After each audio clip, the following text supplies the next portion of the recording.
প্রেম রসিকের কর্ম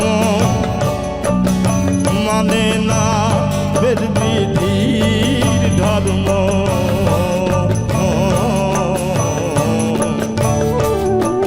শুদ্ধ প্রেম রসিকের কর্ম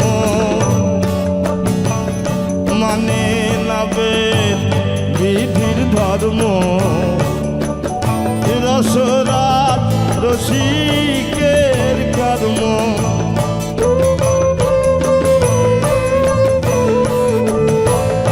রসরাজ রসিকের কর্ম।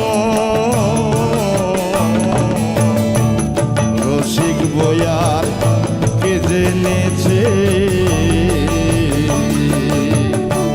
প্রেম পাথারে যে সাঁতারে তার মরণে ভয় কি আছে।